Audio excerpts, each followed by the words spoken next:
We here, baby. We here. We are here. It is I, the Southern Gunner, and my tag team partner, my main man, Tony Claude Gunner TV. We back in the building. Boom, boom. Oh, oh, oh. See ya, guys. Yeah, guys. Yeah, when I'm with this brother, especially this one, yeah, because on this space, yeah, there's some certain people you like working with, but there's also some certain people you enjoy. You just relish the whole trajectory, the whole environment, the whole spirit, everything it encapsulates. Yeah. This show, wonderful show that, of course, me and our brother here, Southern Gunners, idea. And, we've been growing from strength to strength. And it's good to see my brother at Christmas. Roll it in, pull it in. He's a very busy man these days, but we just thank God that we can have the time and we have the grace, mostly from God, that we're alive, and we have these people here who are down here watching us down here, 7 in the charts. So yeah, guys, rake up the likes, yeah, show your love in the charts. Merry Christmas to all of you, and let's just have, this is one of the reasons I enjoy this, yeah. Arsenal fans just talking to each other. How about that? Tony, rake up the likes, guys. Po, po, po. We're in the house.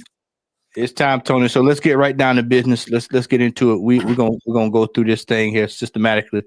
The Arsenal have made it to the semifinals of the Carabao Cup.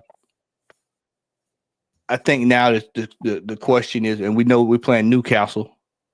The question now is that's being floated around is if this manager wins this Carabao Cup, would that be enough to keep him in the seat? Would that be enough to keep him in the seat, Tony? That's what the discussions are being had. For me, he can win the Carabao Cup, but I still think we need to start looking at other places because we need to start to ask. We need to start looking to go higher. I think Tony, had this manager came into the job and taking this cup seriously from the start, I think that would have actually given him the pattern that he needed. Yeah. But the fact that now you're leaving it late, it's like if your girlfriend want to run out on you, and all of a sudden you want to go buy roses to keep her. You kind of just left it at the last second. That ain't gonna do no good. It ain't enough Johnny Gill in the world to keep her there. So I think that if he wins that Carabao Cup, I think that he needs to. Well, we still got to qualify. We still got to get to the final. That's the first thing. Let's call it. Keep it going. Exactly. That's what I wanted to say. I wanted to counter you on that. I wanted to tell you, hey, Matty, let's give it a buck. Too early. It's too early for that conversation. Yeah, because that a lot of folks they bypassing Newcastle. A lot of folks bypassing Newcastle. It's too early for that conversation. Hey, mind you, Matty. Yeah, we're in the semi-finals. We need to play 2 legs over. It's decided over 2 legs. We have to go down to Northumberland. Our last visit. You know what it means to go to Northumberland these days. If you're a Gunner fan, we've gone to Northumberland. We've not been very lucky in that. In those spaces anyway. They've beaten us in the last 2 seasons. They've beaten us in 1 game. They've drawn in the other one in the last 2 seasons, and this season again. They beat us up down there at St. James Park. It's not a cool hunting ground for Arsenal to go rake up the wins, isn't it? No, it's not, man. We've only had 1 shot on goal at St. James Park in 2 years. Oh my God! Say that again. Say that again. 1 shot on goal in 2 years. Of going to St. James's Park. Man.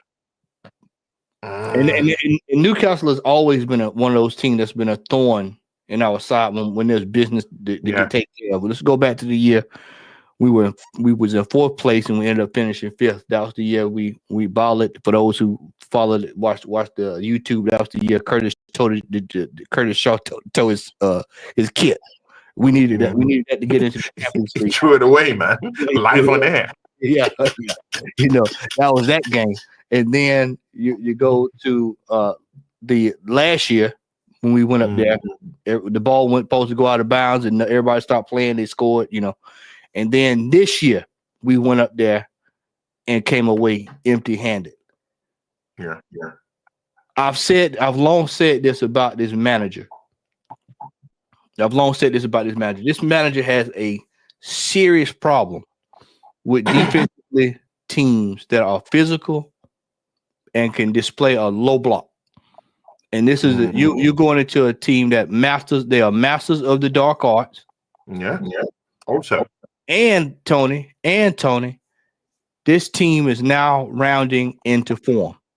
Newcastle, I'm talking about. Newcastle has scored, I want to say, 8 goals in the last couple of games. They have actually they're turning up the juice, So I think they've not lost in 4 games. I mean, their last loss came against that horrible loss to Brentford.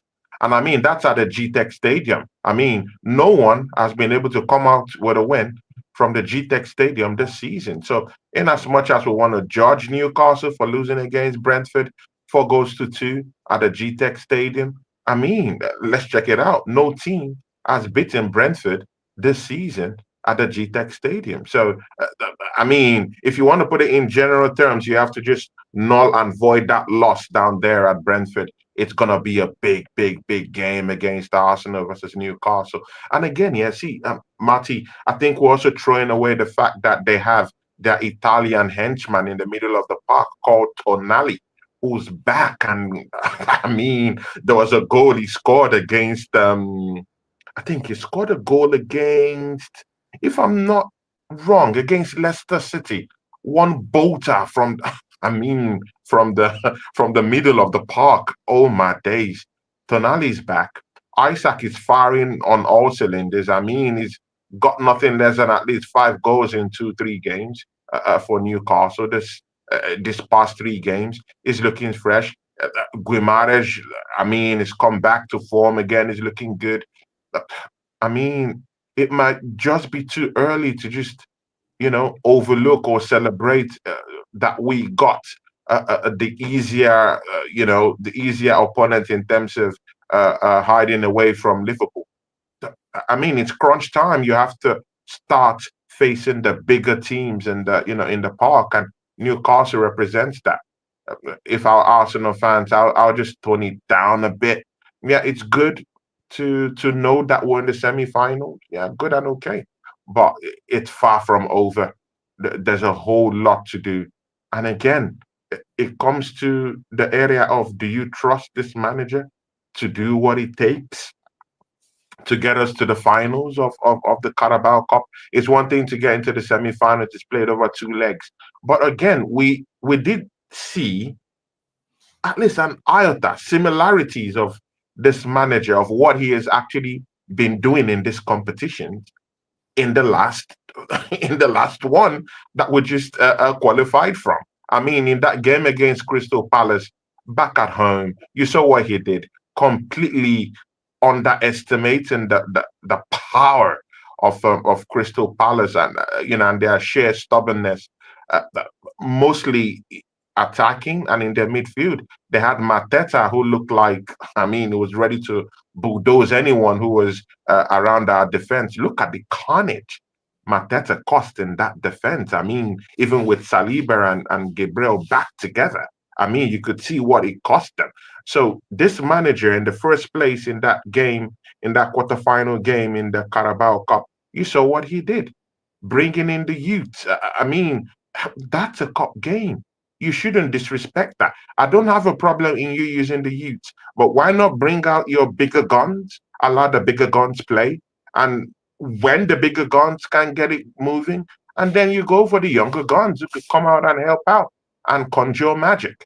But right now, he has already condemned the confidence levels of Waneri. I don't know if you saw that, but I mean, bringing Waneri into that a matchup in the Carabao Cup. It's a quarterfinal. It's also a London derby, and you bring in that kid with Jorginho, with him. I mean, the midfield was drab. It wasn't really looking good.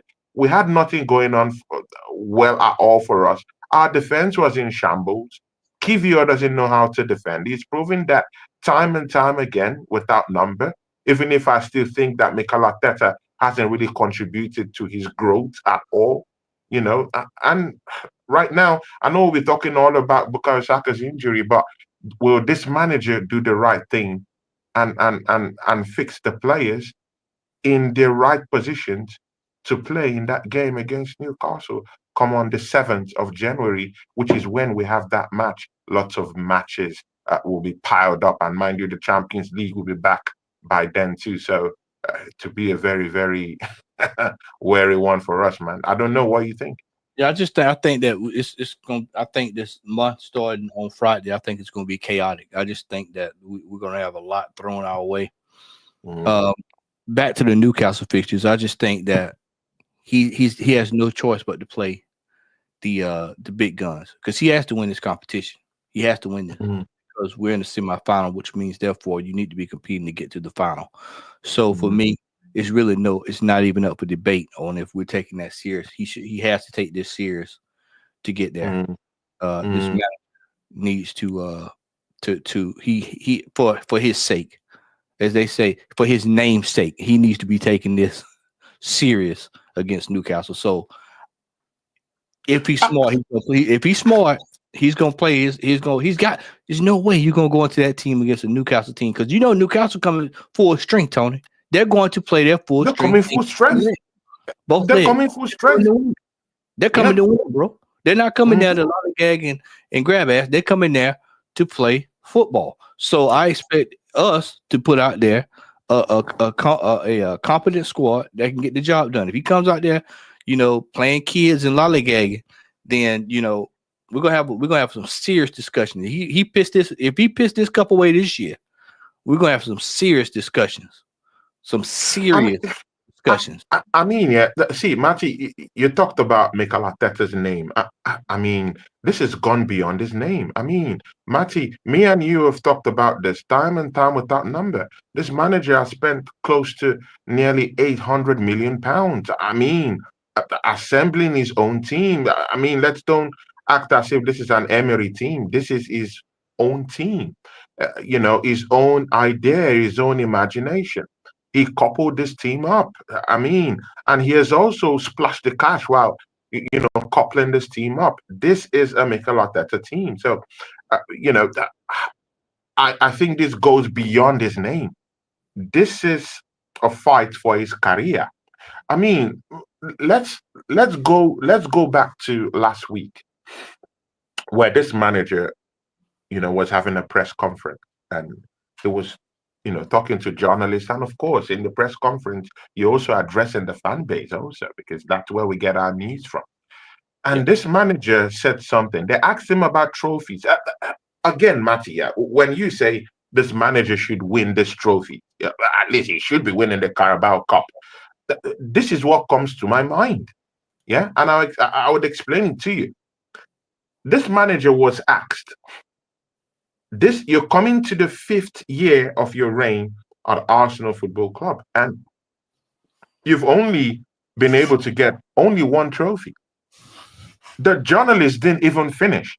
This manager cut that conversation up and said, "You know what? Yeah, that's a lie. I've actually won more than one cup in this football club." And it took us back to the two Community Shield is won in this football club. I mean, guys in the charts, let that sink in. Mikel Arteta, your manager, your coach, referenced two titles, yeah, in the Community Shield. Let that sink in. I mean, when Matty is saying let's uh let's hope he wins this one, I, I don't think this manager understands the differences between this stuff. You're telling him to win. You're telling him to win the Carabao Cup. The man has already said he has won the Community Shield. I mean, this manager lacks respect for cup games. And it is what we've been seeing time and time again. This manager disrespects completely, tears the garment. He shocks us every year, every season. Matty, don't be surprised that this guy might not field the right guys to play in that semi-final in the Newcastle game. I don't see. Yeah, I don't think this manager respects the Carabao Cup. I don't think so. A clear example, because we Gunner fans, yeah, we think we know it all. I mean, just look at what he did in that quarterfinal. Look at what he did in the quarterfinal. If not that he brought in Odegaard and brought in the cavalry to actually salvage what happened in that matchup later on, and the players got him over the line, me and you won't sit down here and have this hope. I mean, guys, hope. Does that ring a bell? You know what, Tony? Hope. Does that ring a bell to what Marty always says, guys? Hope. Does that ring a bell? The hope. I mean, Matty, man. I mean, you've done lots of legendary streams, man, but I mean, nothing beats that hope strategy. I mean, I've had to go back to that show lots of times to just chime in, listen to it again and again. The content of that show, you could actually play them back again, and you get almost the same kind of feel. As in, you can be in that same kind of environment and experience on facial value. What Matty said, hope strategy. We're always hoping. Mikel Arteta is always hoping for people to come bail him out. Let's just hope this manager believes in the January transfer window that someone or some certain players can be able to be available to come and bail him out, because with the demise of Bukayo Saka, I know we'll talk about that later on, Matty. There's fire in the mountain. There's fire in the mountain right now. So let's segue away from the Carabao Cup fixture, because we'll be talking about this again in the next month or so. Let's move on to some good news. There is some good news. Jesus has found his scoring boots. It is actually quite refreshing to see him actually scoring goals again. Now, how long is this going to last? We don't know. So therefore, we must enjoy it while we can. But it's good to see Jesus back scoring and looking a little bit more confident. This past weekend, he put 2 in, and during the Carabao Cup, he put in 3, 5, 2 in the league and 3 in the cup. And so, Tony, what do you think? Do you think we should just ride Jesus since he's the informed striker? Do you think the manager's going to go revert back to type, and he's going to be moving him out to the left and moving players around and trying to suit Kai Havertz going back to midfield? I mean, going back to the strike. What do you think? Because we've got a lot of games coming up here. Do you think he's going to lock in and say, you know what, let's keep Jesus where he needs to be, and he's informed and just stick with him? Or do you see him going back to meddling with the team? Matty, do we even need to answer that question? The manager has already meddled with the team already. I mean, Kai Havertz in the middle of the park. I mean, Matty, lots of stinkers. Yeah, this manager have dished out to us in the midfield, mostly with his combinations. But again, man, he did the same thing trying to accommodate Kai Havertz. Again, I have no problem with him trying to accommodate Kai Havertz. Yeah, Kai Havertz is Arsenal's highest goal scorer. I mean, in his own right. I mean, you have to, field your best players. Yeah, your best players are the ones that have gotten you over the line. Yeah, you definitely have to do that.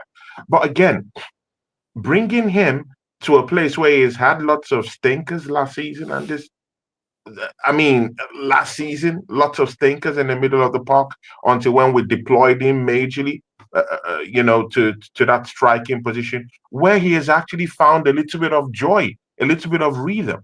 And this manager pulls him away, pulls him back just to try and accommodate Gabriel Jesus in that number 9 position.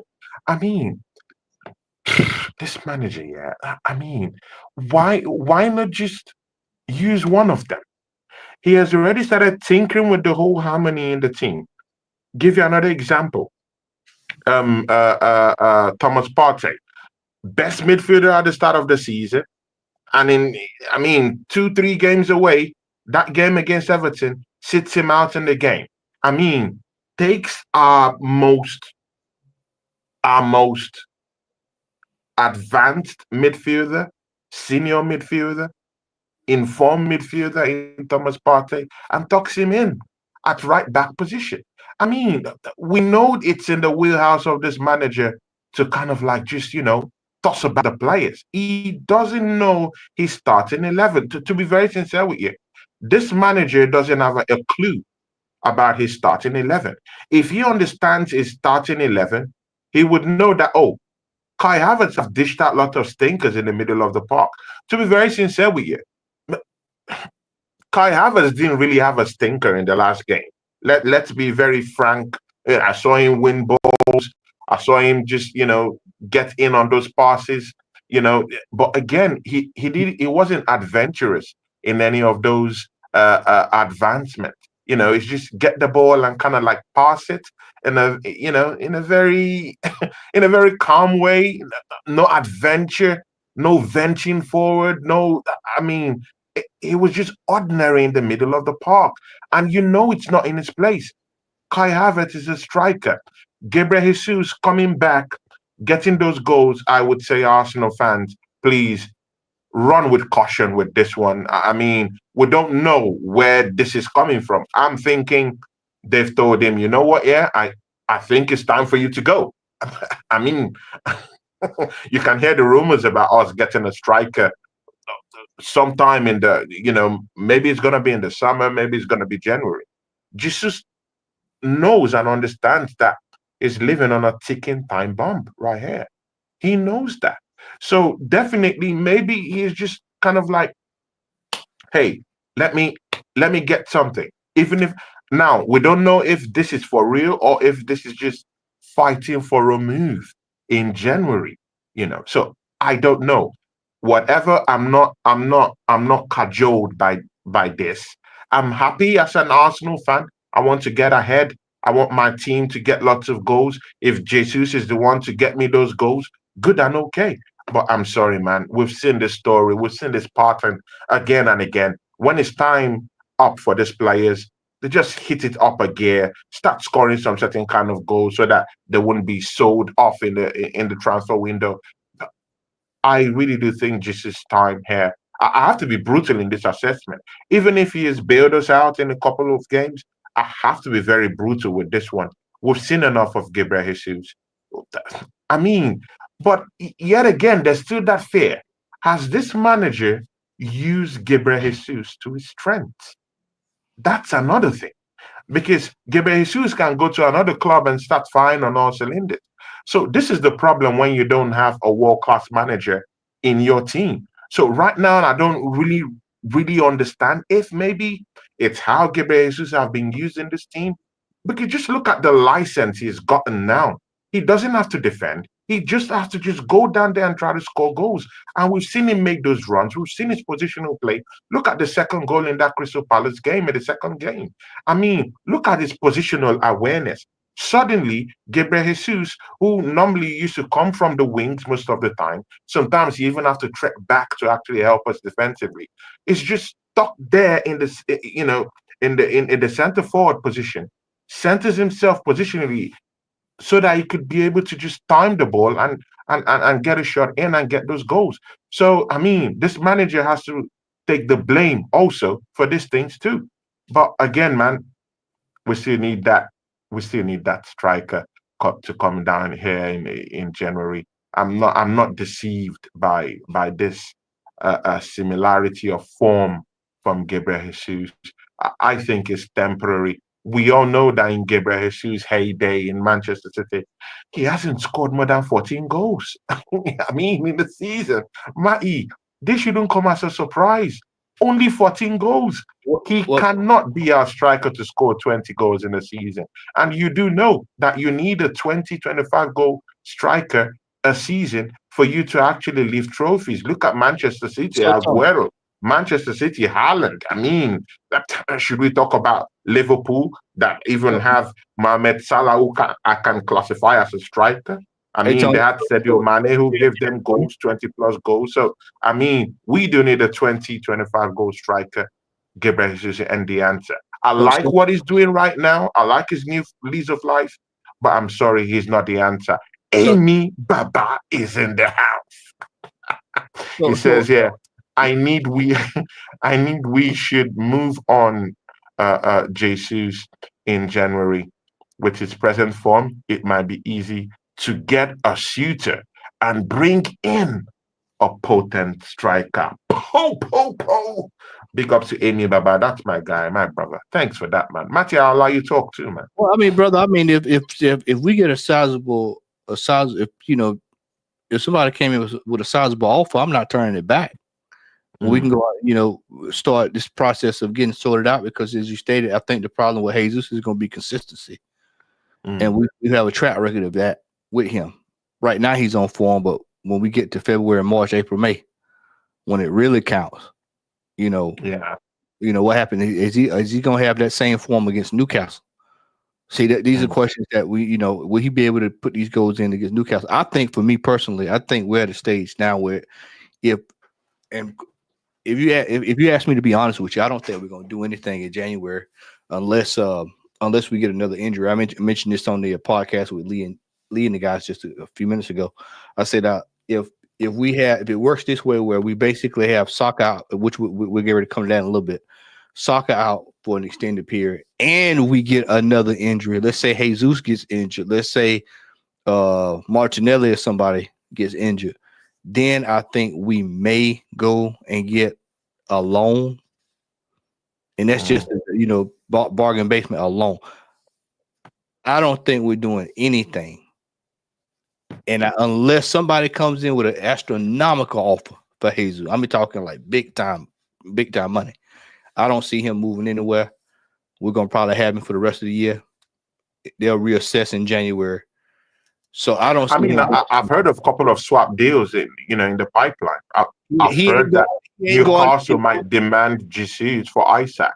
I've also heard that Vlahovic in Italy wants to come down to Arsenal in this January transfer window. I'm hearing that Juventus want Gabriel Jesus in exchange. I mean, if they see what he did against Crystal Palace, if that's anything to go by, that should make up for a good swap deal.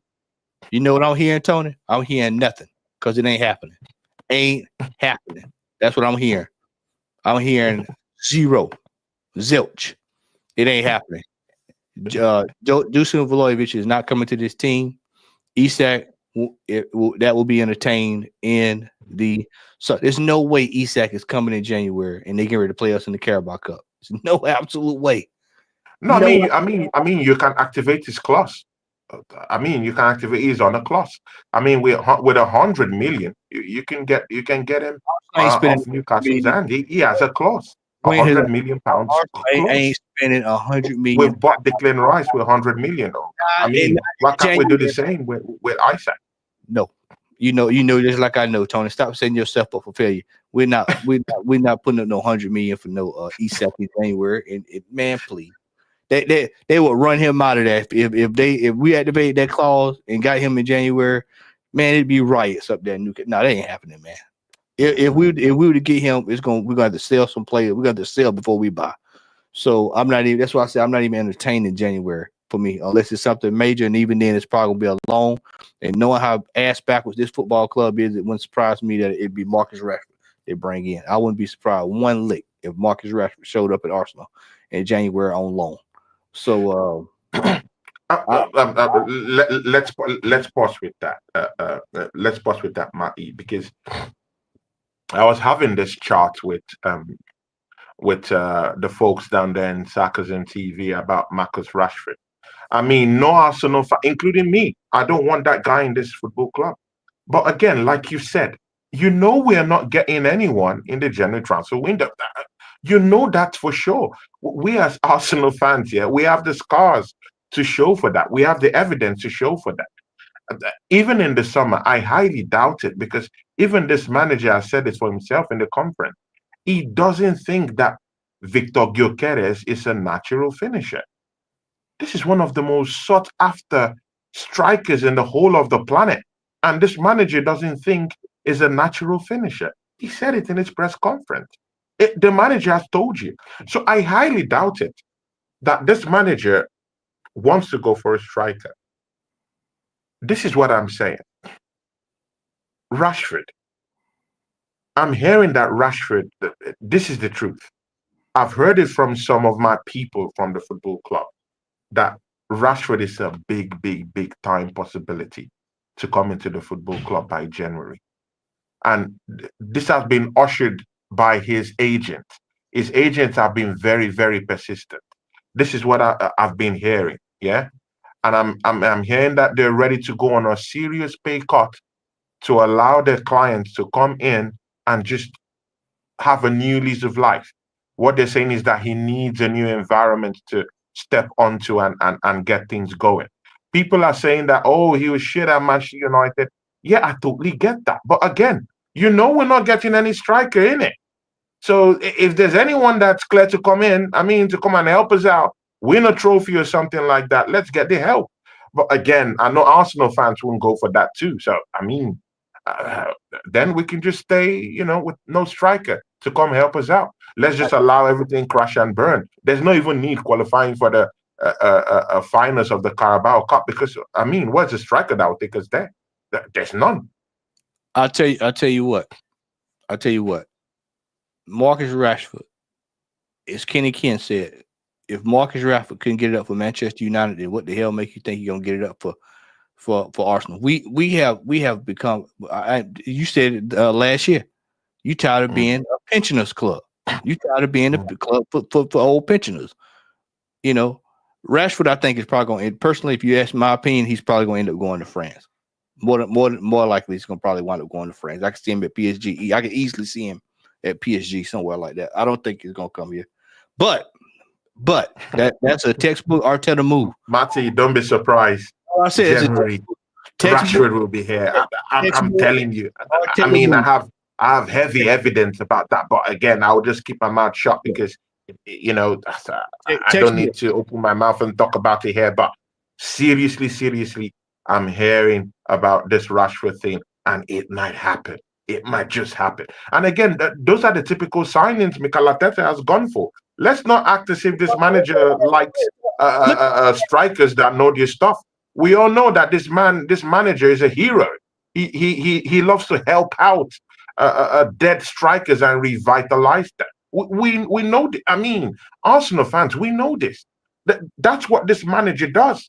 You go and get a Kai Havertz here for £65 million down to this football club when you need a striker.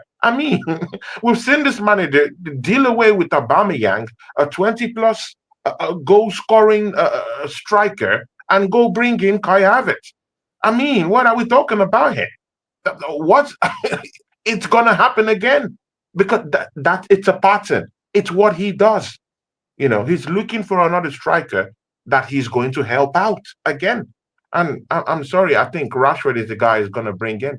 We sit down here and talk about Isaac and talk about these lovely toys and gifts that we can get, after Christmas. I'm sorry, man. Arsenal is not driving those toys. I'm sorry. We're just toiling with our heart.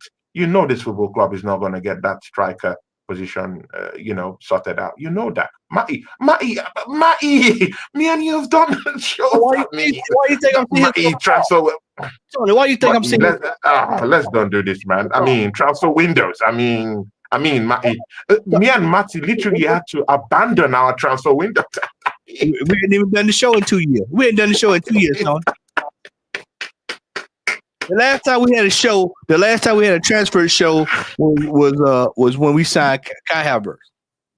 Exactly. Last time we had one. That's tell you all you need to know. That's why they tell you all you need to know. There's nothing to talk about when it comes to the transfer window of Arsenal. You're wasting your time. They're going to either go cheap or they're not going to go at all. So it's going to be one of the two.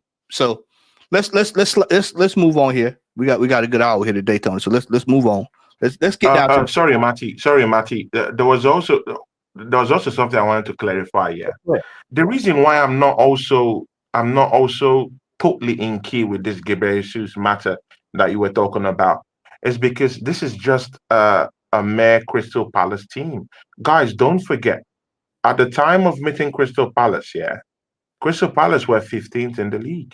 Right now, they've conceded 26 goals, which means it's a poor side defending. Yeah, going forward, they've had a new lease of life going forward in recent games. I mean, Mateta is a fighter. You know what he can do. Sarr is a great player to have in your wings. Also, I mean, Eze is also a good player too.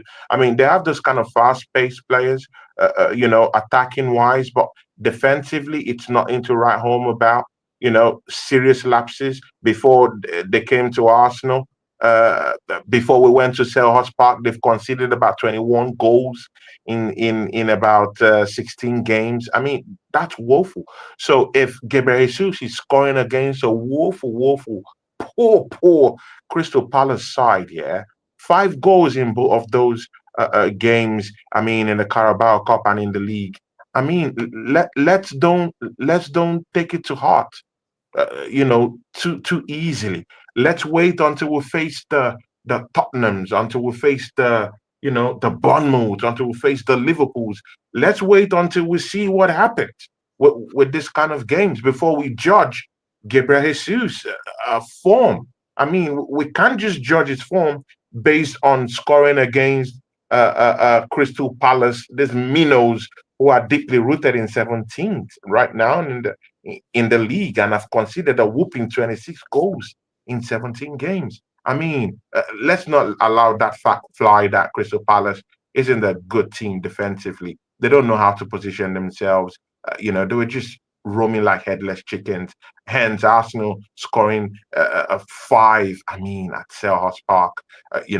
Let's see what Gabriel Jesus does or achieves in the next 2-3 games, so that we can really ascertain if this guy is really the deal, or maybe let's just understand. Let's get clarity on this Gabriel Jesus thing in the coming games. I'm not really. I'm not buoyed yet. I'm not deceived by this last 2 games because of the form defensively of Crystal Palace. Let me let's go ahead and put this on the table. Like I said, we're gonna be here for an hour today, so we'll go ahead and get this because this is probably gonna eat up most of the show. Word came down today, Bukayo Saka, who was injured this past weekend. Word in the street, they're saying 6 to 8 weeks. Me personally, when you start hearing 6 to 8 weeks, I usually I think that's the minimum, as opposed to the maximum, because we know Arsenal loves to minimize the maximum. So they don't want to just come out and say, oh, well, this is it. He's out for 7, 8, 9, 10 weeks, whatever. Most of the season. Nobody knows the grade. We probably will never know the grade tear of the actual injury. I just know that if it's bad enough for him to leave the stadium on crutches, it's pretty damn bad, Tony. So, Tony, worst case scenario, we'll get him back probably somewhere, maybe March, late February at best. That's at best. And then he still has to come back, Tony, off of the injury, and you got to hope that he does, it's not reoccurring. So we've got major fixtures, as we talked about the Newcastle fixture coming up. You've got the FA Cup starting. You've got the Champions League matches, which he's been pivotal in, and then you've got the league. I mean, Tony, this was the worst case scenario, bro. Out of we've been saying it for a long time about this manager running the tread off those tires. If Saka was a car, he would be a 1997 Hyundai, because we have ran him into the ground. We've got 200,000-300,000 miles. Ran him into the ground. And so now the mileage is beginning to show, cracks in the team. Yeah, here and there. And if the mileage is showing on him, Tony, I might be afraid that the mileage is going to start showing itself elsewhere on this pitch. So, Tony, our talisman is out, and he's going to be on the shelf for quite a while. What does that bode for this football club? I mean, Matty, you put it in light terms, yeah, because, I mean, let's just go back to let's just go back to the time when Martin Odegaard, who were regarded as an engine room in this team because of how Mikel Arteta wants to play. Yeah. We were hoping that when Odegaard left, yeah, we're hoping that, oh, okay, someone, would come in and take over that position, that gaping hole that Odegaard is, left down there. To our surprise, no one. Yeah. Trossard was deployed there. We didn't see anything. Yeah. Martinelli tried to, cut in there a bit. Nothing. Waneri was used sparingly, wasn't really given a big kind of chance to go there and show his stuff, but yet he was used there. No one in this team, to be very sincere with you, it was ready to take over from Martin Odegaard. What and Odegaard isn't the key guy in this team. We all know the key guy in this team is Bukayo Saka because of the goals he brings, because of the assists he brings, and it's threatening. When he goes forward, it's threatening. I mean, it's very critical to our hold up play also because he holds on to the ball. He can try to, get into the flanks and just hold on to the ball. But right now, we don't have. I don't think, Matty, there's anyone that is going to even have the ambition. This is not even to step up, but no one is going to have the ambition to actually step up to the plate and even replicate a little, even a little of what Bukayo Saka gives to us. Because we've seen it, it's like a reoccurring issue again. With the Odegaard thing, Trossard couldn't take his place. No one could take his place. We've seen it. No one was ready to do that. Maybe Waneri, maybe he's not really that ready to do that yet. I told you I had concerns about Waneri just pushing him into this high pressure game to just go and take over. It's not going to happen in that way. You have to use him sparingly. Same thing with this Bukayo Saka thing. I don't think anyone is going to be stepping up to the plate. But Matty, yeah, I mean, there's something, there's something me and you always talk about. In the next 10 days, I mean, Matty, in the next 7, 8, 9 days, I mean, Matty, something critical can happen. See, guys, this is a blessing in disguise. I mean, I'm not gonna sit down here and say I'm happy at what happened to Bukayo Saka, but I mean, surely this should be the lesson that Mikel Arteta should be able to learn, at least from this one, seeing his talisman being run to the ground. What should you be thinking of? You should be thinking of a like-for-like replacement coming in the January transfer window. How about doing a deal right now, this coming week, right now, for a winger who would leave his football club in a Champions League club, playing wildly in that right-hand side, and bring that guy to come to this football club by January 1st and replace Bukayo Saka, so that we don't feel what we're feeling right now. Because, I mean, we've not just only lost someone who could create goals, who could create assists, we've also lost a leader because he's the only one that actually knows how to step up when all these other morons are out there. He's the one that steps up. So we've lost a leader. That's number one. We've lost a goal scorer, and we've also lost, an assister in this league, in this football club. Tony, we don't have anyone to step in. Sterling, guys, I know someone, I mean, one Arsenal fan there might say Sterling. Guys, Sterling is out. He's injured. Out. Yeah, he's out. He's injured. So, guys, try another number. Don't go to Sterling. He's down and out. See, this manager has left a trail of bodies all over with what he's been doing. I mean, countless of times bringing in Sterling, and you can't even use him. And now that guy is injured. Why got the mess? Okay, do you even trust this manager to even spend? That's the bigger problem. Because now we know that this manager is not leaving the football club. Matty, do you trust this manager to go out there in the transfer window? Can you trust him with any more money? What did I to tell go you buy last? any other players. What did I tell you last year? What was the term I said? What did I say last year when it was time for him to spend money? What did I say do? What did I say do? Chat. Does anybody remember what I said? Or Goonie, you know what I said? Do what? Cut the spigot off.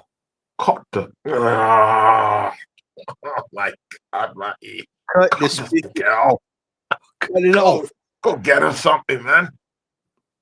No, you know, let me look. You know, you just made me think about something. Where's the sporting director at this football club? Where we don't have none. We have none. Well, we know who it is. We know who it is. In without officially having the title, we know who the sporting director is. But where's the one with the title? We know the manager is the sporting director, but where's the one that is the one that's at the actual? He's gone to Nottingham Forest. He's gone to win them the league down there and get them great players. I mean, he better hope. Nottingham Forest don't finish above us. He better pray. Bro, they're looking good now. They're looking good now. They're the dark horse. They're looking good now. Bro, Nottingham Forest legitimately are in top 6. We played them. They're looking good. We played them. We got them at the perfect time because it was coming off of that break. We got them. I mean, boy, we got them at the right time because man, they have been on the tear ever since we beat them. Ever since we beat them, they've been on the tear. So yeah, we got them at the right time. But no, seriously, back to us. I don't know if I can trust this manager to do what's right, man, because it's just the fact that we've got a history. We have a ledger of seeing that this manager does not do what's required. And if he does do it, Tony, let's say he does. Let's just for hypothetical terms. Yeah. Let's say he does go out and say, you know what, he wants to get somebody. You know what we're gonna do, Tony? We'll wait all the way to the last day of the transfer window. By that time, all your games played, everything's done. Because this football club is what, Tony? They are reactive, not what? Proactive. They are not proactive. Yeah. Now, a proactive manager will be on the phone today. They will be on the phone today, lining up deals to bring in a replacement and to bring in some more depth. We need some more depth in this team because there's only 22 players, 21 now, 21 players. 21 players got to go all the way to the end of the year. We need more depth in this team. They knew that before the season started, though, Tony, because we came to this season. They did not go out and do. I've been saying it over and over and over on fan camps. I've been saying it since the season started. We did not come into the season well prepared. We did not have enough needed to get over the line because we've got so many holes and problems in place. It's like a house with pipes leaking. You patch up one, you got here go spring another leak. We just trying to just make do. Just make do. That's what we've been doing, making do. And now all of a sudden we lose to the big man. And now we really gonna find out. This is, you know what? I'll tell you what, Tony. I'll drop one of my Met bombs for you. I'll drop one for you. I'll drop one for you. Yeah, man. Throw it, man. I've been waiting for that. This is gonna tell you all you need to know about these cast of characters that we have now going forward. If they cannot find a way, because their job's on the line. If it was me and I was the manager, everybody's job is on the line now. The big man is out. Who's the next man up? Show me. Because if I can't find anything out of this means I need to get rid of 1, 2, 3, 4. All of y'all need to be moved out the door, and we need to revamp this whole thing. Because if we can't find goals now, we'll never find goals out of this batch of characters. So Martinelli, a new lease on life, because he was in hot water, still is in hot water. He needs to be scoring goals. Trossard needs to be trying to figure out ways to score goals. Jesus needs to keep it up. Ethan needs to get a few. If the manager said Ethan can play up there, put him up there. Then you said it. Put him up there. Play him. This team is going to have to do some soul searching in the month of December, January, and February if they plan on doing anything this year. Anything. I'm talking about being competitive at all on any level.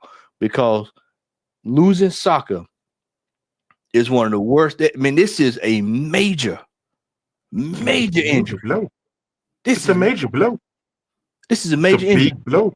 Yeah, and now we got to rely on this batch of characters to get the job done. And now every game you look at it now, you go, well, I'm not so sure we can win that. You know, you're looking at the fixtures and you're like, yeah, I know we look good against Palace, but how much was that Palace being Palace, and how much was that us going over the line? You know, going up above and beyond to beat them. So you have to ask those questions. So we're going to see starting Friday, because we've got a run of games coming up at least 2 weeks there. It's just going to be in and out, games in and out, games in and out. And if we lose another player, he's going to be forced to go into the window. But then if he goes into the window, Tony, will he do what's right?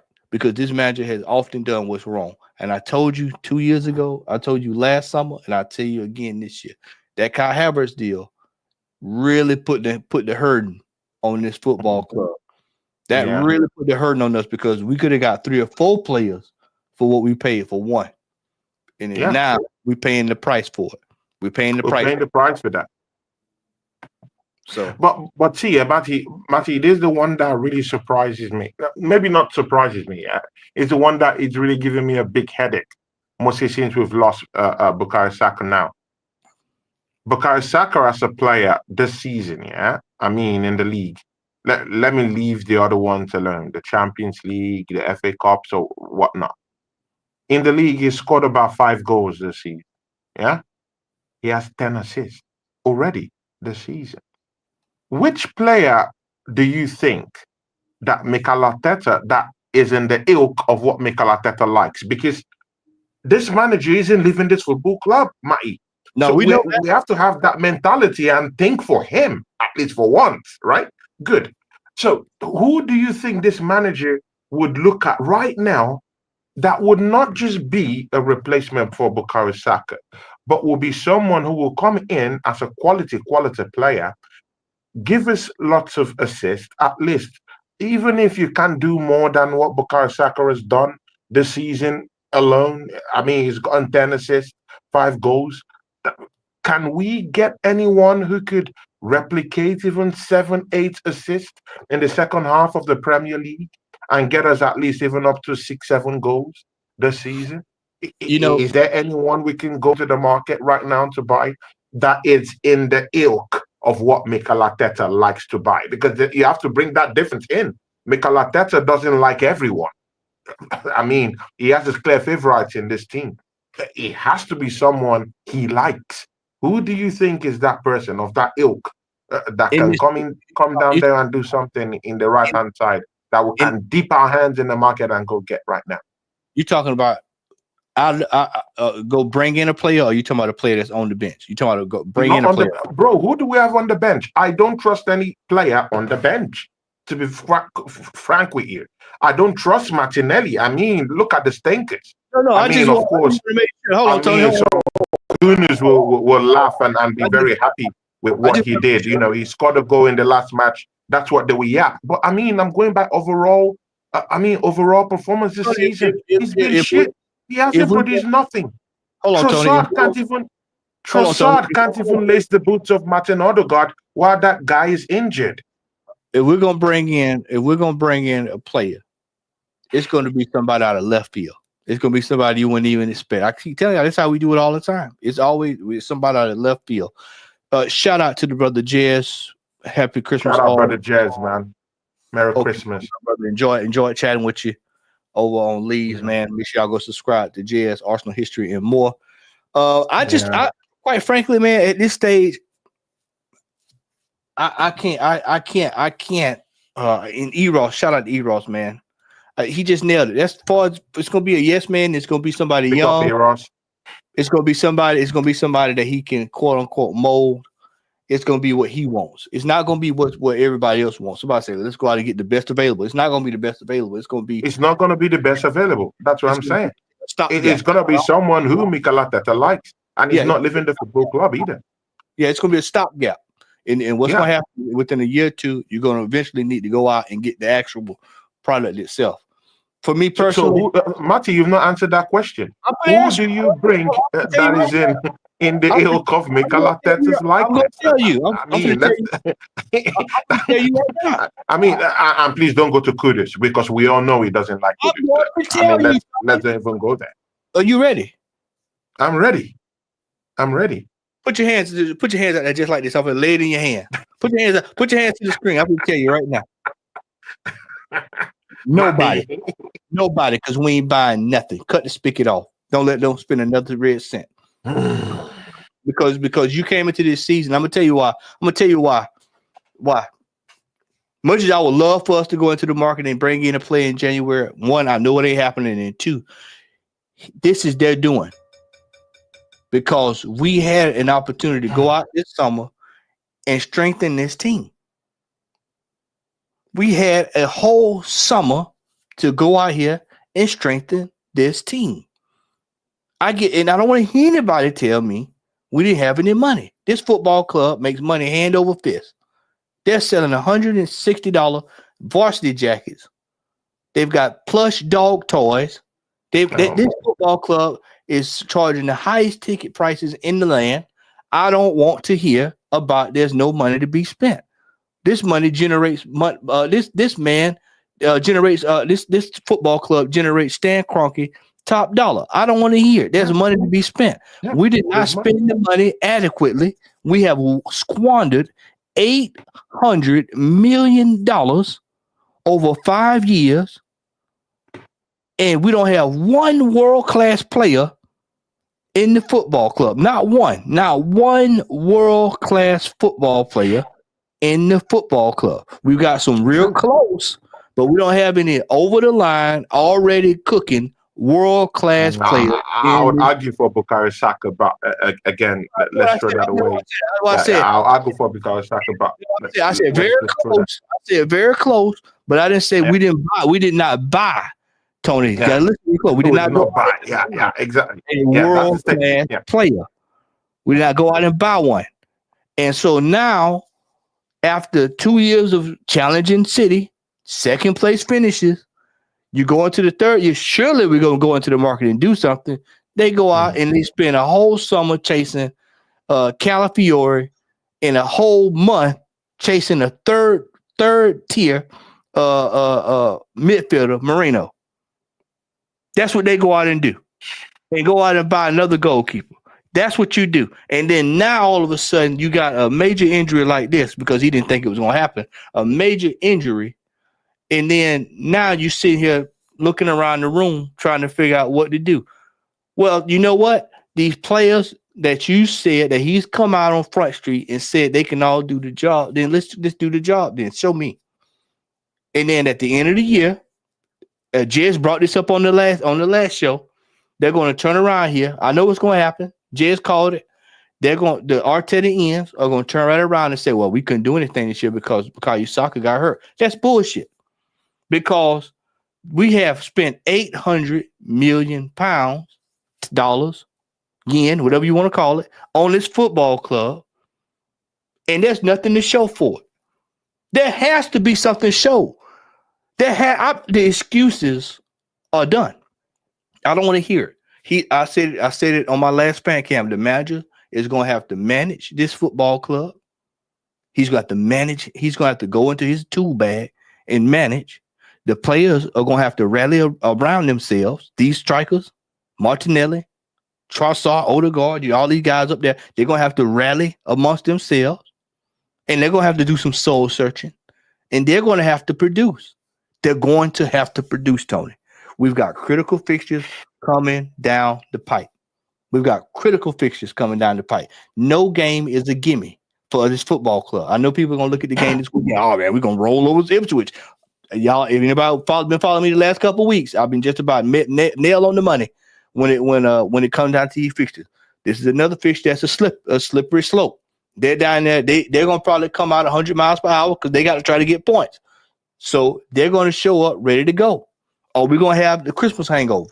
Or we're going to go through like we did the last couple of seasons where we done fairly well during Christmas. Or we're going to revert back to what we did 3 years ago with Wolves. When we had Wolves. Remember that year we had Wolves and shock out there getting red cards and just completely blowed up the whole season?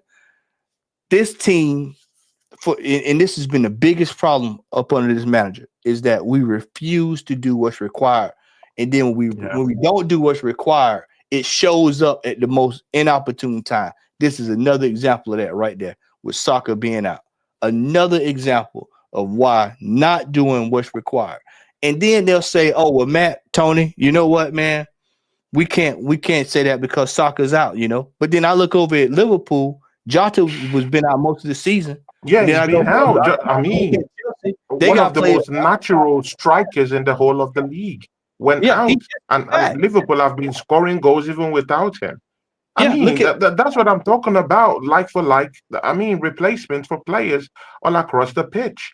I mean, if Gomez or if Konate go off the way, I mean, they have Quante, they have Conor Bradley, who would come in there and put in a shift. I mean, what are we talking about? Nunes hasn't even gotten a decent shift this season because they have other players across the pitch that could put up a decent performance down there for them. Yeah. Midfielders, they have crunch midfielders down there. Gravenberch, Schatzbolai, bro, name it, McAllister. That's because they've done the business. And it's not even the manager that even came that did all this business. They've already done it before. The manager is just, I mean, this manager just gets into a squad and he sees about 4 to 5 world-class players in that Liverpool team. I mean, let's don't throw away the fact that Slot walked into a team where there's 4 to 5 world-class players. And what would a goddamn world-class manager do when you come into a place where there's 4 to 5 world-class managers? You try to win the league. You try to win the Champions League. You fight for honors everywhere. What has Slot been doing since the season? Is challenging for top honors everywhere. There's no excuse. Tony, he has one. No excuses. One loss. That's to highlight. Hold on, Tony. But man, to see, that's to highlight, the way this football club is being run. It's not just the manager. The management also. Kroenkes have to be set up for the blame. No more class players. Even the coach is shit. Bro, it's ruined. It's in ruins. Hey, hold on, Tony. We are in ruins. Slot has had one loss in 54 games of coaching. One loss in 54 games of coaching. Jeez. And see, people will say, "Oh, he just walked into the team and just already." See, there's a couple of flaws in that. Number one, that means the team was already set up for success. Number two, that means they had already did their business, so they was already preparing. They, basically, hey man, it's on autopilot. Just step in, provide your philosophy. Number three, he came in. He said, "You know what? We don't have to play wild and crazy." What you saw yesterday, if they want to turn it up on you, they can turn it up on you if they want to. They can turn it up easily. Yeah, easily. It's quick. Just like that. It's just like that. If we need to do it, we'll do it. If we don't have to do it, it is what it is. We'll take the 2-1 and we'll go home. That's what you've been seeing. This is what a manager who's been with the team in less than 7 months. 7 months. We've got one. This is 2 years away from 7 years. And this is why I said, when you look at the situation we're in, Tony, we refuse Edu and Arteta, especially Arteta, because we know most of this go through him. This is why I said, for me, I'm going to be watching Nottingham Forest's transfer business starting in January all the way through, because I want to see what type of players they're bringing in. I want to see what's going on over there, because then that's going to tell you all you need to know about what was going on at this football. That's going to be the big telling. The telling, if they end up over there with 2 or 3 players that's top echelon, and we still doing the same old, then you know who the mole is. You know who the mole was. So this whole thing that we're dealing with Saka, this falls at the feet of one Mikel Arteta, because this manager did not go out there, and as you stated, and as Lee stated, and as Kenny stated, as Bance, Lion Tech, you can just go down the list. Northside, just the list of people have said did not go out and go get a like for like replacement. In our fan base, until our fan base starts demanding like for like replacements, the fan base en masse. Everybody, that means everybody, me, you, everybody stands up and say, where is the replacement for when this kind of stuff happens? And until that happens, we're not getting anything. They're going to give you the least of these. They're going to give you what Tiny Tim gets on Christmas. Y'all know what Tiny Tim gets for Christmas. He gets something that falls to the floor. That's what we'll get. We'll get just that because that's what the fan base tolerates. And until this fan base decides that they want to go ahead and wants the absolute best, we demand world-class players. We demand players that are challenging each other for their spots in the team. We demand players that can take somebody's position. If they give it up, they lose it. If the player, some player, Tony, you want to have players in your team that if the player get hurt, he's still trying to play because he might not get his job back. That's the kind of players you need in this team. And we refuse to do that. And so when these kind of situations pop up, we find ourselves longing for players. But again, which kind of players can we go get right now? I mean, it's easy. It's easy to say, go get these world-class players, go get them in, go bring them in. I know. Which team will be willing to part with, the world-class players and allow them to come down to Arsenal in January? I mean, we've got into these positions in a long time before. It's a long time coming. Which football clubs will be willing to let us go get their hard hitters? Tony, let me ask you this question. For those positions. I'm talking of in that striking position and on Bukayo Saka's place. I mean, a viable one. Chat, y'all watch this now. Watch the look on Tony's face when I say this, chat. Y'all watch this. I'm gonna hit him. Boy, this is gonna be painful. My is gonna drop the bombs right now, guys. I just can't wait. Yeah. Tony, I take your question and I raise you one. What world-class player can Mikel Arteta convince to come to this football club? Oh my days, bro. Bro, this manager has no pool. I mean, that's another thing, man. What player can he convince? This manager has no pool. He has no pool.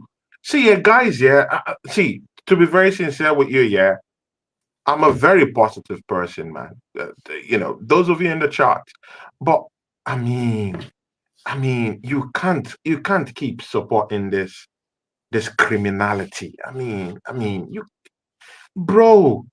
you can't continue supporting this criminality being perpetuated by Mikel Arteta and his cohort. I mean, our best players just dropped down. No single person is going. We know it. We as Arsenal fans, absolutely, exactly. Aces says it. Aces, simple words. Bring up that chat. Bring it. Simple. It's absolutely no. Oh God. Oh, no. That's what I said. Oh Jesus Christ! This has been the problem. Oh Jesus! This has been the problem. I miss you, man. Absolutely nobody is willing to take up the reins. This has been the problem. Day one. This has been the root. When you talk about the root of a problem, surely you can get one. Surely in 5 years you can convince one world-class player to come to your team. One, at least one. One. None. No one. Nobody. This manager is either Tony. That's only down to two things, Tony. That's down to two things, Tony. That's either one he can't or two he won't. It's one of the two. Pick one. It's one of those two. And even, but Matty, even if you give the manager the money, even if you give him the resources, we don't even trust the. I mean, see, at least you have to trust the goddamn manager you're giving the money to go spend out there, right? Yeah, you have to trust the manager. This manager doesn't even deem Victor Gyökeres to be a natural finisher. How do I trust that same manager to go out there and bring in a striker in the ilk of anyone who could get a 25, 30 goals in a season? Make it make sense. We're now in a conundrum. This is why I said, Tony, that this whole situation with Saka, I know there's going to be a lot of people saying go into the market, go look and go get it and everything like that. But the reality of the situation is it's probably best to let this play out the way it is. So that way, if it doesn't work out, his hand is forced. Because we're at a point now, Tony, where you can't keep going. Oh well, this team. most of these players, Tony, been playing with him for the last 4 years outside of Trossard and Rice. These are his players. And Jesus, I think Jesus has been here with 3. So I mean, the shoe's gonna have to fall this year. He's gonna have to coach. I said that on my last fan camp. He's gonna have to coach. This is what he wanted. I told you I've been saying it over and over and over. That this team, we came into the season unprepared, and now it's showing up again. Jed said at the beginning of the year, I keep saying it. Jed said right there, it was the 2nd or 3rd week in August. He said, "Fellas, I feel like we're 2 players away from capitulation. We're right there. 1 player is down now. We're down again. One major starters is down. Another one, we're in trouble. What if it's Saliba this time?" Oh my dude. At least we've seen that Kivior doesn't have the cojones to come down there and replace any one of them. I mean, this manager, that's why I said he's left a trail of bodies all over, failures all over the pitch.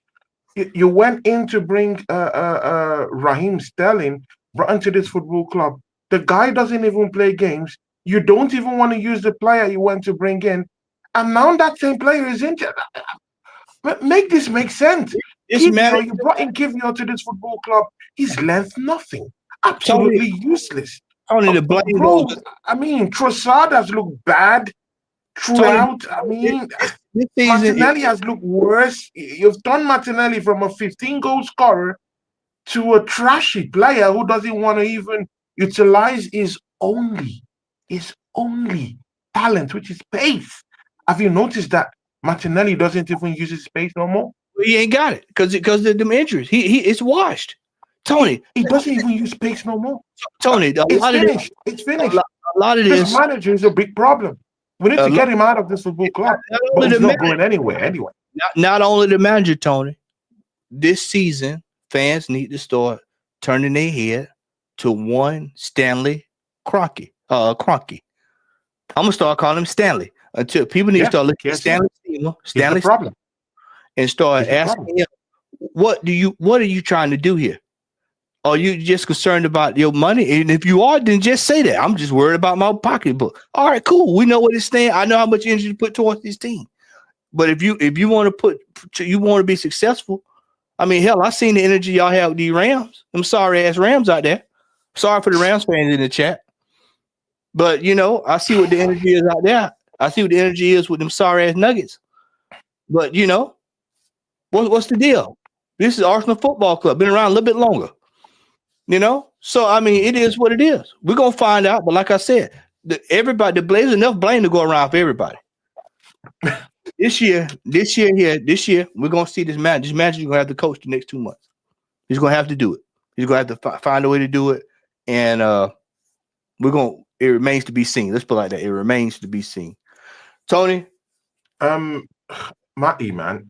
I mean, I was talking to Darren Sullivan. I mean, he's an Arsenal fan. You guys know I mean, those guys in my channel, they know I like Darren Sullivan. I mean, he comes with his own punch too.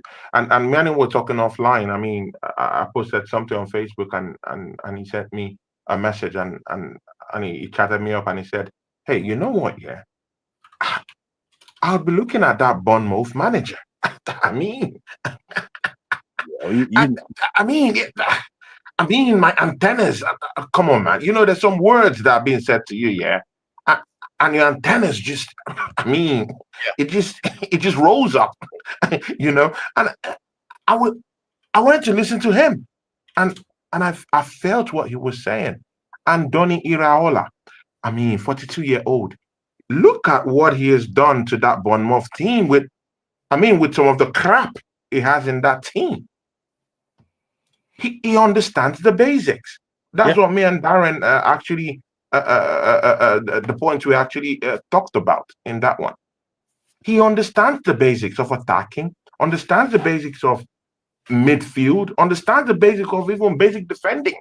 It's so difficult for teams to even score against Bournemouth this season. Just look at what he's done to that team. The Bournemouth guys here have taken points away from the traditional top four, in the past 5-6 seasons.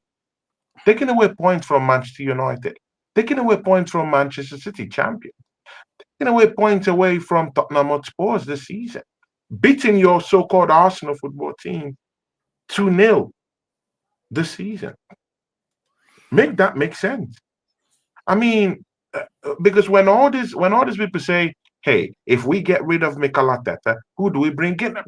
Bro, you don't even need to go further. How about the Bournemouth manager? He understands the basics. See, you know what? Yeah, I personally think we do have a team that could actually get us titles. Let me be frank.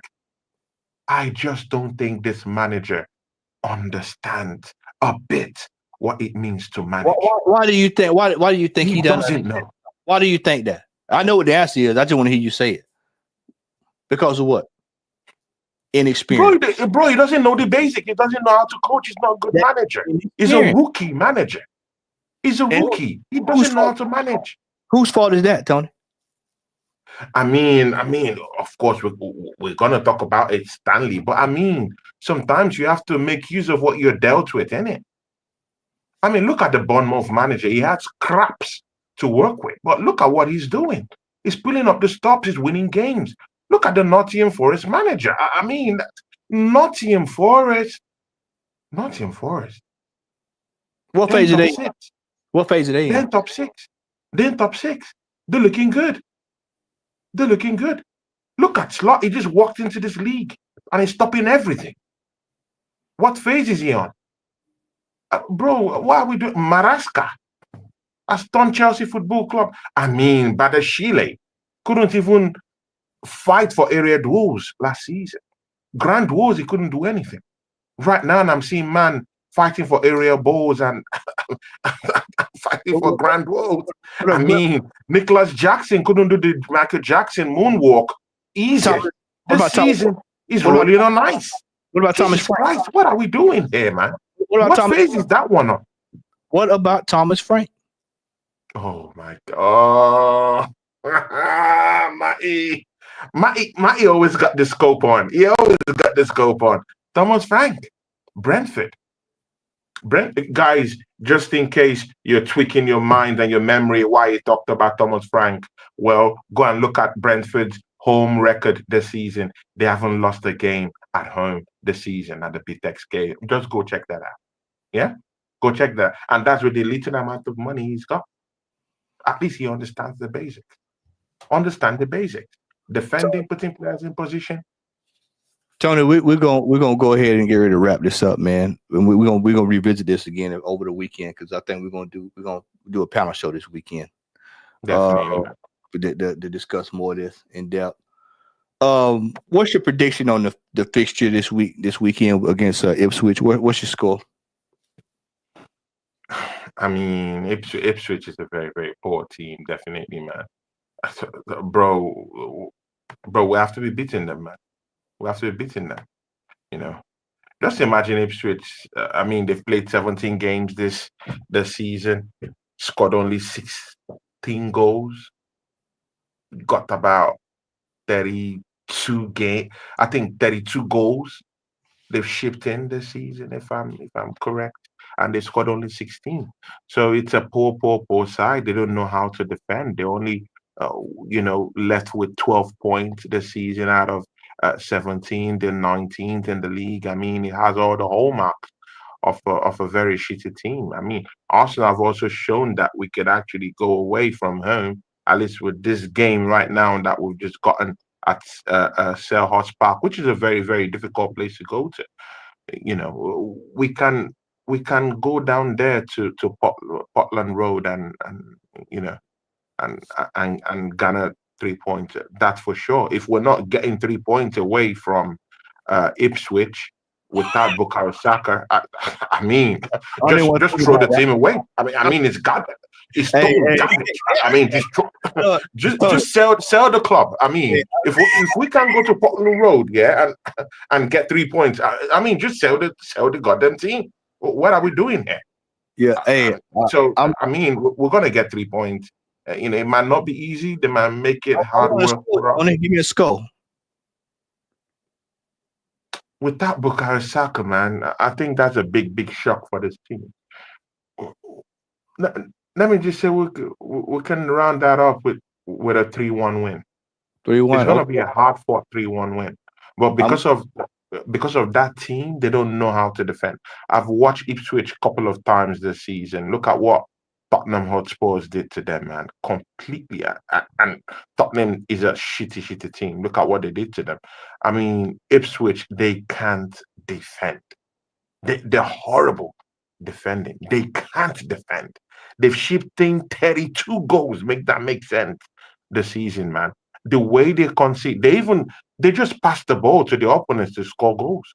That's how bad they are. So if Arsenal isn't getting this win comfortably against Ipswich, then we have to start, we have to start reconsidering all our positions. I mean, in every other positions of winning titles this season, in any way. I'm going 2-1. 3-1. I'm going 2-1. 2-1. Oh, even lesser. Okay. I'm going 2-1, and I'm going to go. We'll get the second goal midway through the second half. It's going to be a very tightly contested game. But tightly, I mean, it's a poor side, man. It's a poor. They can't withstand pressure. And we're away They from can't home. withstand pressure. And we're away from home. I mean, in their home games this season, they've been poor. I don't think they've won. I don't think they've won. What about Luton Town last year? What about Luton Town last year? Remember that? I mean, Ipswich have lost almost all their games at home this season. Almost. In fact, in their last 6 games, I think the only win that they've gotten is against Wolves, and that was away from home. So even their last win, they even come as a home game win.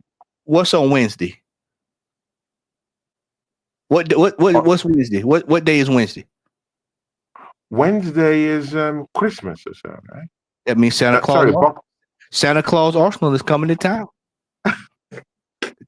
Tidings of great joy. If any team can get you off the snide when you're struggling, guess who pulls up the town? How many times have we seen that? This team at the bottom of the table. You remember Southampton? Huh? You remember Southampton? 1-0. We needed that win to get over the line. You remember that? Yeah, man. Hey, you can never. The evidence is there. Stand heavy on the Arsenal fixture, man. You can never do that. Never stand heavy on the win. But I'll say we'll win 2-1. It's gonna be ugly. And it's like I stated with the guys earlier. This season, for the rest of this season, get ready for car crash football for the rest of this year. It's gonna be wild until it's gonna be wild. It's gonna be wild because our talisman who could help us get those goals and those assists isn't there. And again, but Matty, just before we go, who do you think we can be able to use out of the bunch we have? It's got to be Jesus. It's got to be Jesus, Tony. He's the one that's in full. You got to hope for the best. Pray for the worst, but hope for the best. Pray for the worst. No, but he just started. Again, isn't that sending him back to the doldrums again? You put him as a central striker. Tony, that's all he got to do. He scored 5 goals in 2 games. So Tony, why should we return him back to the wings? Tony, we should allow him playing that number 9 position where he has found a new lease of life and started scoring goals. No, I'm saying we return him back to the right wing? I'm sorry. I misunderstood you. Put Martinelli over there. He's right-footed. Put him over there. That's all you got to work with, brother. When you go to the toolbox and you see a screwdriver in a wrench, that's all you, and that's the only thing in the box. That's all you got to work with. That's all you got. All we got is a screwdriver, a Phillips head screwdriver, and a wrench. That's all that's in the toolbox. Guess what you got to do? Work with what you got. There's no hammer to be seen. That's all you got to work with. This is why I said hey, right there, Adam. Shout out to you before we go, Adam. Right there. That's it. Fixed bench. And with that, Tony, tell the people where they can find you at, brother. See, guys, Me and Matty just rounding up another episode of the Two Henchmen. See ya, guys. Yeah, I mean, this is just me and Matty. You know, we serve you guys classics. I mean, me and Matty has been doing this for a while now. You know, and again, the January transfer window will be opening again. So you'll have a taste of this one because me and Matty have to hold these people, into account in this January transfer window. I mean, we know nothing will happen, but still, let's just see if they have the decency, any iota of responsibility left, in their hearts. So, we'll be doing some transfer shows this January. And, guys, come support me. See, guys, Mai, Jezza, all these guys, they can't do it alone. They can't do it alone. Uh, they need other people to help them out. I mean, the Lees, they can't do it alone. I mean, you need other people to help out. I mean, to be very sincere with you guys, I'm quite a very, very positive gooner. I love to see areas where Arsenal could get wins and lift a trophy because I'm starving of a trophy. But again, I use common sense. When I see something is going wrong, I have the temerity, I have the right to say, hey, this is not going well. I don't like how this is going. I need players. I need the manager to fix up. I'm that kind of guy. There's clearly no agendas with me. I just want to see what's going on. If it's a win, we're happy. If it's not a win, someone has to take responsibility for that. So I have this channel called Tony Claude Gunner TV. Please, guys, everyone who is down here, come and show me some love down there on the channel. I'm myself. I have my own goddamn opinions. No one hands their opinions to me. I'm a clearly opinionated person, and clearly the people I want on my channel are people that have opinions. If you're someone that goes by crowd mentality, you're not my kind of person. I mean, you can have different opinions to me. You can have different opinions to Matty, to anyone. Just come down there, have your own opinion, and have your own say, and let's have a chat. So come subscribe to my channel, Tony Claude Gunner TV, and show me some love. Matty will be coming down there quite soon because over the weeks we'll be doing lots of shows coming up. So, just come and support us down there, guys. Tony Claude Gunner TV. Sweet, awesome. I'll tackle this before we go. Assemble, always good to see you, brother. Much love, man. Big up here, Assemble. Is what is going right now? I tell you what, getting to that semifinal, that Carabao Cup is about the only thing right now that's going the right way, and we're gonna see how that pans out. That has to pan out. So, I will take that as a huge plus for me because I've been saying we need to get to a cup final and we need to win this year. I was one of the people that was saying during the summer that we need. Yeah, can you put my link there because they're asking of my link? Link. Okay, hold on just a second, y'all.